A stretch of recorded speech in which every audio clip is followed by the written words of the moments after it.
Oke, kembali lagi di dua sisi. Oh, kita ganti pemain nih, Pak Muhar dan juga Pak Sugeng. Kita berganti dengan Bang Azaz Tigor Nenggor. Baik, saya berganti dengan Mbak Mira, praktisi keselamatan berkendara. Kami persilakan. Bang Tigor, sehat Bang? Baik, boleh. Dari sana nanti bisa. Selamat malam Mbak Mira.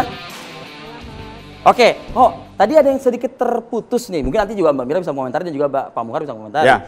Saya boleh dengan mic mungkin ya, ada dibantu. Nah, Pak Sugeng, tadi kita sedikit terslip tuh. Ada yang terputus. Sebetulnya krusial ya. Krusial juga ya? Krusial ya. Kenapa? Adanya TNI ya yang juga menggunakan strobo ya. Kalau misalnya orang sipil sudah dilarang, tapi saya lihat Panglima TNI setuju ya dengan ini ya. Oleh karena itu usul saya diturunkan juga dalam masa pembatasan ini POM di lapangan. Di lapangan. Iya, kalau Pak polisi yang berhentiin kan tidak berwenang. Untuk ya. menindak TNI yang tadi seperti waktu strobo. Kemarin rame-rame terjadi demo yang akhir Agustus lalu. Iya, ada yang ditangkap kan anggota TNI, polisi nggak bisa apa-apa. Iya kan? Nggak bisa apa-apa dia. Satu juga nggak bisa berwenang, kedua mungkin takut. Jadi solusinya adalah diturunkan di lapangan. Diturunkan anggota POM ya, supaya ini klop karena memang tidak bisa disentuh oleh hukum sipil ya. Jadi begitu loh. Gitu pendapat saya. Oke, ada tanggapan Mbak Mira? Langsung aja nih, saya langsung ke Mbak Mira. Untuk menanggapi usulan dari Pak Sugeng tadi, TNI juga perlu di lapangan dalam masa pembatasan ini loh. Gitu. Setuju sekali. Karena dengan pemakaian strobo yang sekarang semakin masif ya. Ya kan nggak hanya polisi. Betul, semua orang bahkan bisa pakai, bahkan masyarakat umum, masyarakat gitu sipil. ya, masyarakat sipil yang jelas tidak ada peruntukan haknya, hak utamanya untuk memakai strobo atau sirine atau apapun namanya harus dibatasi dan hukum juga harus jelas tegak berdiri gitu ya. Jangan lagi melihat siapa dia, institusi mana lagi, tapi kalau memang peruntukannya dia memang tidak berhak, dia bukan sebagai unsur utama lah ya, yang tadi disebutkan. Yang ada 7 tadi itu ya? Yang 7 tapi sepakat malam ini 7 kita buang ya, gitu ya? Saya belum bisa bilang dibuang, itu tergantung dari.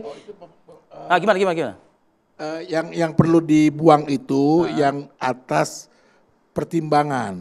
Karena itu gray area tuh ya? Ya, gray area. Karena kalau hukum atau regulasi itu ada pengecualian, itu nggak jelas. Itu memang dibuat untuk penyelewengan.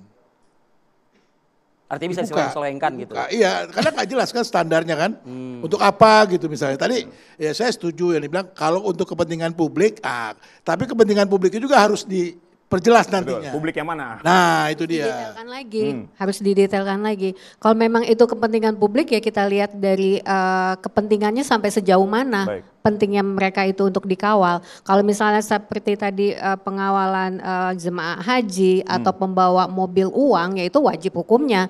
Tapi kalau hanya mau pergi meeting telat pakai pengawalan, datang lebih awal. Datang lebih awal. Udah berapa tahun Anda hidup di Jakarta? Jakarta bukan kota kosong gitu. Kalau ada kita meeting jam 7 ya kayak. Enggak, saya bukan menteri, Bukan menteri. Datang lebih awal gitu. Mbak Mira, tapi Anda sebagai praktisi keselamatan berkendara, melihat penggunaan strobo dan sirine misalnya di jalanan, seberapa mengganggu? Atau ada kajian apa yang bisa disampaikan kepada pemirsa TV One? Nah, ini sangat mengganggu. Penggunaan strobo, sirine ini mempresentasikan intimidasi di jalan raya. Jelas itu intimidasi gitu ya.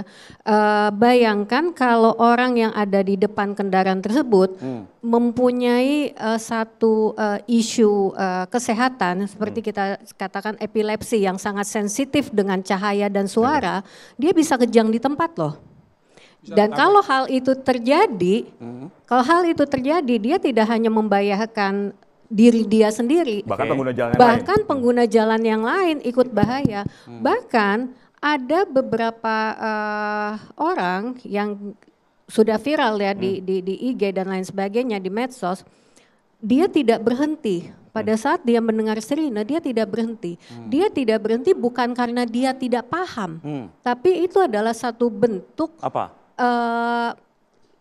tingkat kecemasan, ya orang tingkat kecemasan itu berbeda-beda. Betul. Ada yang orang cemas dia bisa untuk Mengontrol kecemasannya. kecemasannya. Tapi ada orang yang dia tidak mampu untuk mengontrol kecemasannya. Yang ada apa?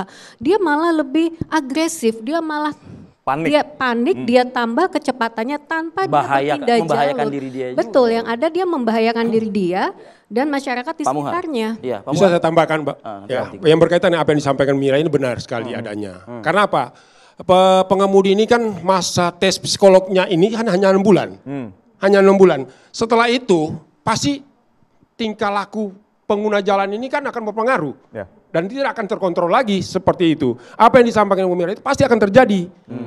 Akan terjadi karena apa? Masyarakat itu jenuh, dengar saja suara klakson, pasti dia akan dongkol di belakang. Mungkin boleh tanya sama adik-adik mahasiswa ini. Ya. Itu harus suara klakson. Di negara maju suara klakson, itu penghinaan terhadap pengguna mobil itu.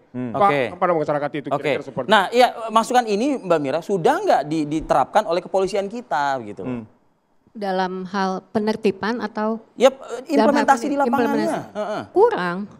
Kurang ya? Kurang karena masih kita lihat dengan jelas ya di jalan itu pelanggaran itu masih terjadi dan mungkin Oke.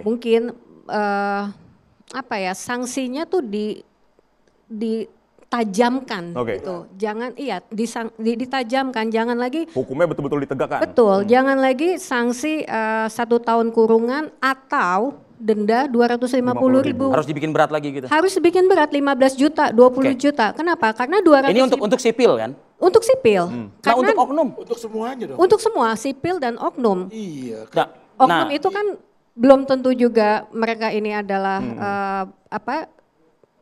representasi dari satu institusi. Betul. Bisa jadi dia oknum yang merasa dekat dengan satu institusi, dia pergunakanlah Nah link ini, dia. nih Bang Tigor, kalau oknum-oknum ini di masa pembatasan ini yang perlu juga digiatkan ya, secara transparan ya. Ya, tapi sebelum masuk ke sana saya mau bilang, pasal 59 Ya.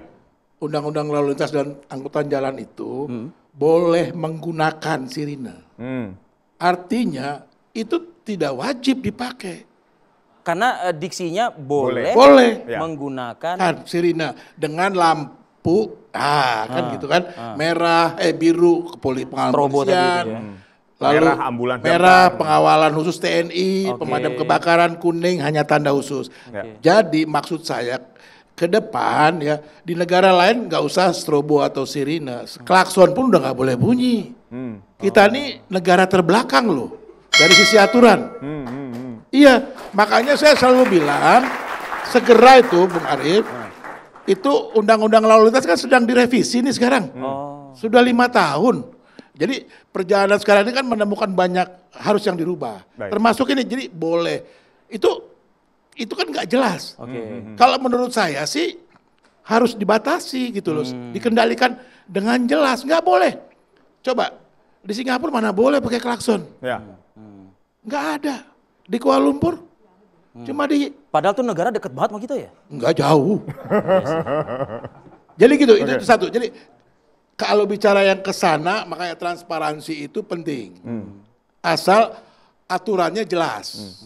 Nggak ada tawar-menawar. Tadi saya setuju misalnya, kalau Polri-nya sudah turunkan seperti ini, pelanggarnya kan nggak cuma polisi, pelanggarnya juga TNI. Iya. Kalau masyarakat sipil itu melanggar karena melihat TNI sama Polri-nya melanggar. Oke.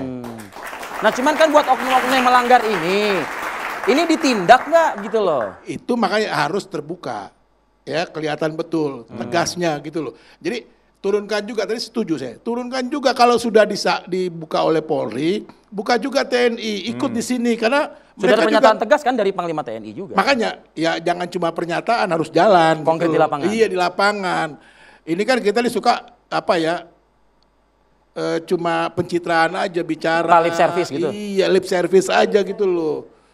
Jadi masyarakat juga udah tahu kan, makanya marah betul sekarang. Saya sering ngalami gitu jalan tol.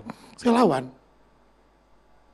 Saya halangin. Nanti kalau di sebelah saya istri saya atau anak saya, videoin saya bilang. Saya buka jendela. Oke. Gitu loh. Jadi civil society sekarang viral lah ya. Viral. dalamnya. Jadi, nah itu kenapa? Karena penegakan hukumnya nggak ada.